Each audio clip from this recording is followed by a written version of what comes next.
Hello and welcome to An Old Man Watches, and today I'm going to be talking about a film with many names. Beast with a Gun, Mad Dog Killer, several other variations on those two titles, none of which are the original title because it's an Italian film, it's the original title, but I think the original title basically translates to Beast with a Gun. And I'm going to start things by giving a content warning. This is an unpleasant film. I'm going to, at some point, have to discuss that unpleasantness to some degree. So if you think you'd be better off not engaging with the nastiness, stop the video now. I'm going to try to keep this initial kind of précis of the plot relatively light, but thereafter it's going to get harder. I'll have another warning at that point.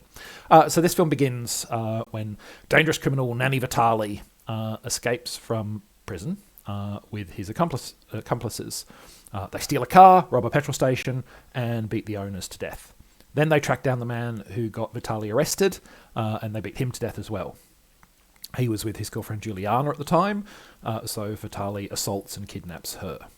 The police, led by Commissioner Santini, try to track down the crooks, but they enjoy little success until the criminals try to blackmail Juliana into helping them with a robbery. Instead of capitulating to them, however, she instead sneaks off to a police station to reveal their plans. Only Vitali escapes from the resulting police trap, and he swears revenge on both Juliana and the Commissioner as he does so. The rest of the film revolves around those attempts to get revenge, and the often flailing attempts of the police to prevent them. So, a reminder, this is an unpleasant film. I've tried to gloss over it as much as possible so far, but as we delve deeper into it, I'm going to need to be a little bit more specific about those elements, which include sexual violence. So, again, if you think you'd be better off not engaging with the nastiness, stop the video now. Right, so, I didn't much like this film, for reasons we'll be getting into shortly, but I wanted to start with one fact that I thought had the potential to be interesting. And this is the fact that this is a film very much centred on the villain, on Nanni Vitali, who is apparently loosely modelled on a real-life Italian gangster who is serving, I think, 4 life sentences and an extra 295 years right now. Most often, crime films obviously centre on a non-criminal. A more traditional structure for this film, for instance, would have been for either Juliana or Commissioner Santini being the main character, with Vitali firmly in the antagonist role. Now, this film is certainly not the only film, or even the first, to put the criminal at the core. The Godfather hit screens in 1972, and the original Scarface dates back to 1932. And it's a much better movie. But often, such films mostly feature criminal-on-criminal antagonism, rivalries between different groups of gangsters. This film, in contrast, firmly puts the police force into the antagonist role, right up until the end, anyway. We see this story much more from Vitali's perspective than from theirs. And I think in the right hands, with the right script, such a structure might make for an interesting film. But there's a big risk in doing such a film, which is that it could end up wallowing in and seeming to endorse the aberrant behaviours of its main character. It would require a judicious balance of tone and content and a little bit of nuance and skill to avoid falling into that trap. As you might have surmised from my making 2 clear warning statements earlier, this is not a film with a judicious balance of tone and content. In fact, it seems to positively exult in the awfulness of Vitali's actions, lingering on the beatings and assaults, and even filming a straight-up rape scene in romantic soft focus, which is, pretty vile, frankly. Now, I have seen an arguably even more offensively depicted rape scene in a film, but this one is certainly right up there. Sexual violence is vile and abhorrent and should be depicted as such. This film does not do so.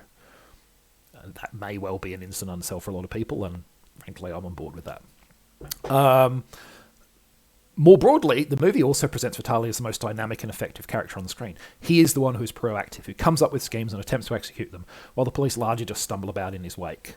It's more or less complete chance that he's finally tracked down, leading to his defeat and arrest. So, yeah, bear that in mind. And the fact that we have a villainous protagonist and the film's glaring lack of empathy or compassion combine to create a huge void where someone we care about and cheer for would generally be in a movie. And I personally think it's hard to be engaged with a story when you don't care about the characters. And who in Beast with a Gun are we supposed to care about? Not Vitali, obviously. He's a monster.